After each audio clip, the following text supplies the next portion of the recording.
এখন তো জানেন আপনারা এআই এর যুগ। এআই নিয়ে আমি শঙ্কা একদম প্রথম থেকেই প্রকাশ করে আসতেছিলাম যে it will B a big challenge for us, এবং এই চ্যালেঞ্জ মোকাবেলাটা হবে আমাদের জন্য একটা বড় ধরনের একটা সমস্যা হতে পারে, এরকম একটা আমি কিন্তু প্রথম থেকে গোড়া থেকে বলে আসছিলাম।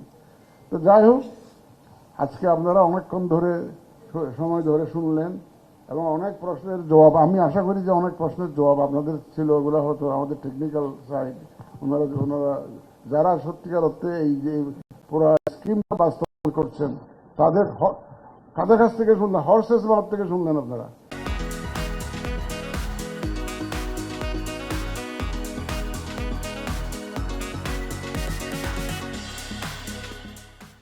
যারা এটা বাস্তবায়ন করছেন তাদের কাছ থেকে শুনলেন, এবং আমাদের যে এই যে অ্যাম্বাসেডাররা আমাদের ভাগবারের মতো কাজ করছেন একদম ওখানে, এবং ওনারা কিন্তু গো বিটুইন আমাদের যারা ভোটার বিদেশে প্রবাসে যারা আছেন এবং আমাদের যে যারা টিম কাজ করছেন গো বিটুইন হিসেবে কাজ করছেন কিন্তু আমাদের অ্যাম্বাসেডাররা। কোনো সমস্যা হলে ওনারা আমাদের এম্বাসিতে যোগাযোগ করছেন, তারা immediately they are jumping over to solve the problem, to address the challenges. অত্যন্ত সহযোগিতার মনোভাব নিয়ে আমাদের এমবেসিগুলো কিন্তু কাজ করেছে। যেই একটা সমস্যা আসছে ওনারা যোগাযোগ করেছেন, ওনারা এগিয়ে এসছেন how to address this issues. এই যে 100 দেশ, 120টা 122টা দেশ থেকে এই আমাদের প্রবাসীরা এনরোলমেন্ট করেছেন। চিন্তা করতে পারেন 122 রকমের কালচার, 122 রকমের নিয়ম কানুন, পোস্টাল ডিপার্টমেন্টের 122 রকমের আইন কানুন। আমাদের দেশে পোস্টাল সিস্টেম একরকম, এক এক দেশে পোস্টাল সিস্টেম এক এক রকম। এত কিছুকে অ্যাকচুয়ালি রিকনসাইল করা ইটস এ রিয়েল চ্যালেঞ্জ, কিন্তু এই চ্যালেঞ্জ মোকাবেলা করে আমাদের টিম কাজ করে যাচ্ছে। আমি ওনাদেরকে ধন্যবাদ জানাই। আমরা আশা করি আমরা সবাই মিলে এটা একটা নট অনলি ফর বাংলাদেশ, সারা দুনিয়ার জন্য একটা, কিন্তু আমি মনে করতেছিলাম, আমি মাঝে মধ্যে আমাদের কলিগদেরকে বলি হয়তোবা একদিন বাংলাদেশ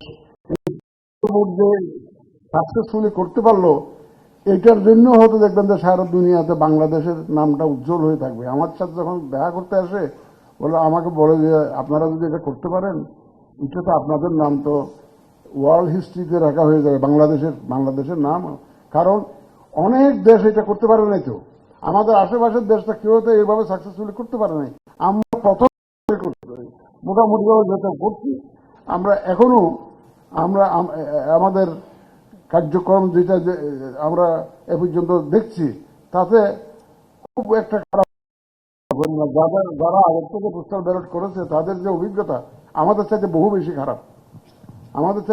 খারাপ, সেই দিক থেকে আমরা কিন্তু এখনো কিন্তু এগিয়ে আসি যে কিন্তু আমাদের এখন ধরেন এই জেলখানা থেকে ভোট দেওয়ার ব্যবস্থা করা, এই যে যারা চাকরি বাকরি করে কনস্টিটিউয়েন্সির বাইরে থাকে, সিস্টেম আছে, কোনোদিন কেউ ট্রাই করেনি, তো আমরা এটা করেছি। তো যাই হোক, ইনশাল্লাহ আপনারাও ধৈর্য ধরে শুনলেন, আমরা অত্যন্ত আনন্দিত। শুধু শুনলেন না, আমাদের মেসেজটা একটু ক্যারি করবেন। যদি কোথাও ভুল বুঝাবুঝি হয়, কেউ যদি কনফিউজ থাকে, তো আপনারা একটু ক্লিয়ারিফিকেশনটা দিবেন আমাদের পক্ষ হয়ে।